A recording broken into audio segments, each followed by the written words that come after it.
What's going on, you guys? It's your Huggable Hipster here, and welcome back to Soulsborne Academy, where I teach you all the things in Dark Souls, and Bloodborne, Sekiro, the list goes on. I'm gonna have an interesting conversation right now, and it's not going to be one that you guys will really expect, but it's going to be one of where I feel like it's really important, especially getting into the Dark Souls games, Soulsborne, whatever you want to call them or classify them as.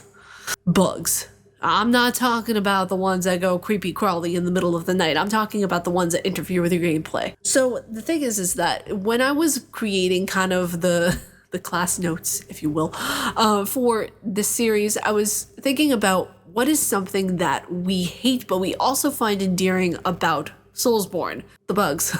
This isn't going to be a lesson, more or less it's going to be a conversation on why we like bugs in Soulsborne games so much. I think it also has to do with the fact that if you play it and you love the game, it gets to be endearing after a while. With Soulsborne games, I feel like, especially the very first Dark Souls one, the bugs become endearing to a certain point on whether they can help you, they can hurt you, or they're just randomly funny. I feel like at a certain point, gamers will love certain games so much that they will tolerate the bugs. They will tolerate all of the bad mechanics because purely it has some form of nostalgia or just sentimental value to them. But it's really surprising to me because when I went in to not only the community for Dark Souls, but the Fallout community, everyone was like, oh, the bugs are endearing. They're a part of the game. You know, you'll get used to it. Just accept it as a part of the environment. And I was thinking to myself, whoa, okay, this is fascinating to me that the bugs have become, in a sense, a part of its story and lineage.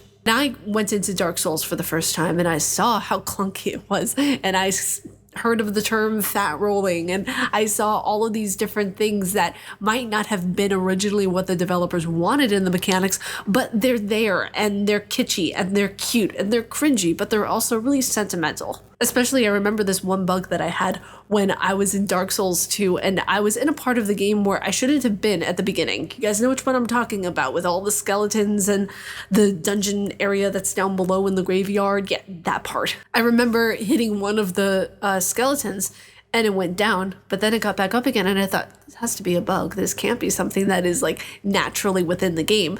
And I kept doing it over and over and over again until I realized maybe I'm not supposed to be here. And there was a glitch where it kicked me off and I went into like a lower part of like the cavern area on the edge of a cliff. And I realized that was a bug. Like that area wasn't a cavern area. Like it was just like a little, I don't know, like an extended part of the cliff that you weren't even supposed to get to. There's so many things within the game Dark Souls that could be classified as bugs or the game is breaking or something, but in all reality, it is a part of the game.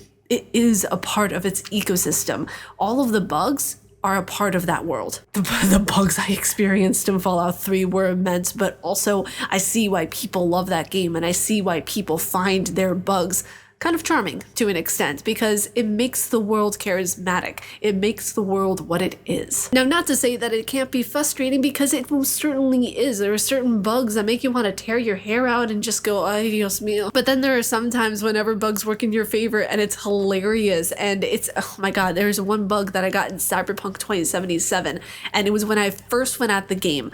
The majority of the game, I think I only had 5 bugs, and this was one of them. And it was where Adam Smasher, at the very end of the boss battle, he was floating in midair. I literally could go right underneath him and just do a hack and slash type movement, and the boss was done. That is the type of bug that works in your favor. But it's also funny as hell too because it's unexpected. So I feel like with these kinds of games that are, even games that are new, not just old games, I feel like they can be endearing and they can be something that adds character to the game. There was also another bug I remember that, and I don't even know if it was a bug. I think it just might have been a wonky mechanic or something. But in Dark Souls 1, I remember getting to the part of where you had to fight the thing. It's a metal rhino, I believe it was, of where you have to get past that guy in order to make it easier to go into the next segment of the game. And I remember like it just disappearing.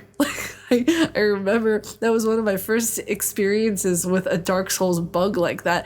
And I'm thinking, and I even posted it on Twitter and everything like that. It was absolutely hilarious because people were like, what happened to it? Like, seriously, what the hell happened to it? And when I went past it, I realized that, oh, it went into the fire and for some reason it glitched and it disappeared. And it's so strange. Like, types of bugs that happen in that game are hilarious. They're sad. They're beneficial. They're just all the above. All the above. So when you go into Dark Souls for the first time, just remember the bugs, they're a part of the game. They can help you. They can hinder you. They can make you feel sentimental after you've played the game, after the fact.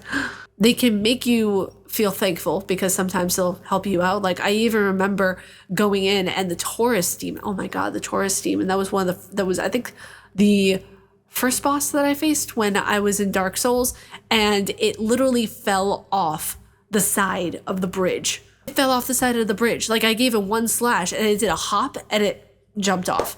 And I thought, well, if this is the case, Dark Souls is going to be pretty easy. Oh, Lord.